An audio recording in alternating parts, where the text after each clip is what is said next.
Andhra Pradesh deputy chief minister Pawan Kalyan సతీమణి ఆనా లెజ్నోవా శ్రీ వెంకటేశ్వర స్వామి వారిని దర్శించుకున్న విషయం మనందరికీ తెలిసిందే. అలాగే స్వామివారికి ఆమె తన తలనీలాలు కూడా సమర్పించుకున్నారు. అయితే ఆమె తలనీలాలు సమర్పించడం సోషల్ మీడియాలో వైరల్ గా మారడంతో పాటు కొత్త చర్చకు కూడా దారితీసింది.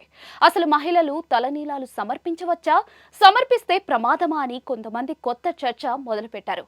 మహిళలు ఎందుకు తలనీలాలు సమర్పిస్తారు, ఇది మంచిదా కాదా, దీని గురించి నిపుణులు ఏమంటున్నారు అనేది ఇప్పుడు మనం తెలుసుకుందాం. వెంకటేశ్వరుడికి మహిళలు జుట్టు సమర్పించవచ్చని పలువురు పండిత నిపుణులు చెబుతూ ఉన్నారు.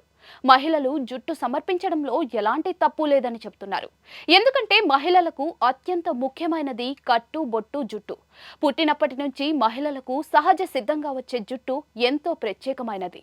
ఆడవారికి గౌరవానికి నిలువెత్తు నిదర్శనం వంటిది జుట్టు. అలాంటి జుట్టును ఓ మహిళ సమర్పించుకుంటుందంటే అది చాలా గొప్ప విషయం అని చెబుతున్నారు.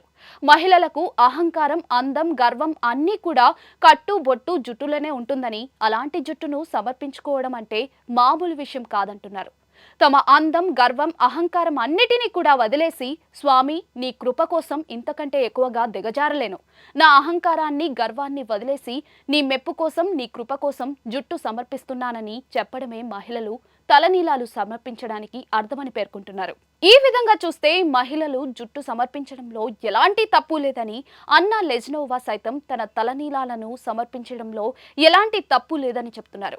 ఈ మేరకు పలు గ్రంథాల్లో కూడా ఉదాహరణలు ఇచ్చారని చెప్తున్నారు. సాధారణంగా మహిళలు జుట్టు సమర్పించడంలో ఎలాంటి తప్పు లేదని చెప్తుంటారు. అయితే పూర్వకాలంలో ఎక్కువగా బాల్య వివాహాలు జరుగుతూ ఉండేవి. ఆ సమయంలో భర్త చనిపోయిన వెంటనే భార్యలకు శిరోమండనం అంటే జుట్టు తీసేయడం వంటివి చేసేవారు. ఇది కాలక్రమేణా అలానే కొనసాగుతూ వచ్చింది. రాను రాను మహిళలు జుట్టు సమర్పించుకుంటే పాపం అనే స్థాయికి వచ్చింది. అంతే తప్పితే శాస్త్రాల ప్రకారం మహిళలు జుట్టు సమర్పిస్తే పాపమని ఎక్కడా లేదని నిపుణుల అభిప్రాయం. అయినప్పటికీ కూడా అన్ని ఆచార సంప్రదాయాలను పాటిస్తూ ఆయా ఇంట్లో పెద్దవాళ్ళు ఏం చెప్తారో వాటికి ఆధారంగా నడుచుకోవాలని సూచిస్తున్నారు. ఆచార సంప్రదాయాలు వేరైనప్పుడు ఎవరు ఏమి చేయలేరని పెద్దల సూచనల మేరకు నడుచుకోవాలంటున్నారు. దైవభక్తి అనేది ప్రతి ఒక్కరికి ఉంటుంది. తమ తమ మొక్కులు తీర్చుకునేందుకు భక్తులు ఏదన్నా చేయవచ్చు. తన దేవుడికి సంబంధించిన మొక్కులు చెల్లించుకోవచ్చు. అంతేకాని మహిళలు చేస్తే పాపమని ఎక్కడా చెప్పబడలేదు. దేవుడి మీద ఆమెకున్న నమ్మకం, విశ్వాసం, తన కుటుంబానికి మంచి జరగాలని ఆమె మొక్కు తీర్చుకున్నారు.